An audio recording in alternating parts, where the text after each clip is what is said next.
Well, I think that given that drought is a recurrent phenomenon in the Horn of Africa, one of the lessons that has been drawn by the humanitarian community as well as development actors is the importance of managing risks rather than managing crises. In other words, investing more in terms of risk management, risk identification, vulnerability analysis, and preparedness measures. At the same time, other investments need to be made, but I think there's a general feeling that, in fact, we do know how to be able to do more, to be able to identify communities that will be affected, and then to work with them to build their own capacity to withstand future shocks. Well, WFP is certainly trying to strengthen its engagement on the resilience agenda. We actually have been working in a number of countries in this region for some time in support of nationally led efforts, countries like Uganda, Ethiopia, Kenya. And we are really trying to proceed with that at the same time that we're making investments in terms of emergency preparedness, disaster mitigation, and management. Also looking at underlying issues on adult and child undernutrition, which also leads to vulnerability to future shocks. So we're really trying to do these things, but doing them in partnership with others. Certainly we work very closely with a wide range of humanitarian and development actors, and we're very engaged in discussions with governments in the region, as well as participating in the IGAD framework.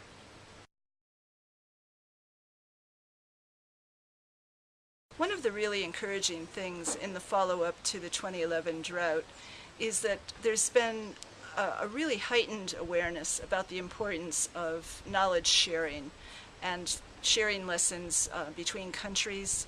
We have seen successes. In spite of the large numbers of people affected by the 2011 drought, there were communities in the region, in countries like Ethiopia, Uganda, Kenya, that in fact didn't require emergency assistance because of investments that had been made in building resilience in the past. And I think there's much more attention now by governments themselves, certainly by donors, by the international aid community, to looking at what has worked in the past and what hasn't worked, what have we learned, and making sure that that information is shared. And there are a number of different fora, such as the Global Alliance, which is an informal partnership of donors and development partners. And IGAD has been very much in the lead, working with its own member states on how to share lessons from last year's crisis.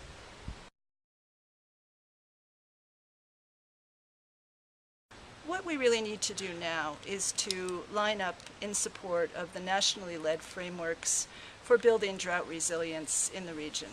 Governments within the IGAD region have been working very hard to be able to put together plans that will address the future shocks that could be experienced at the national level and in communities.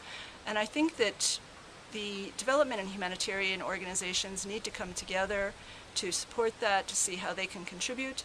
And donors need to make multi-year investments because this isn't a short-term fix for a long-term problem. It's something that we really need to think about how we get behind and sustain our support to governments in the region.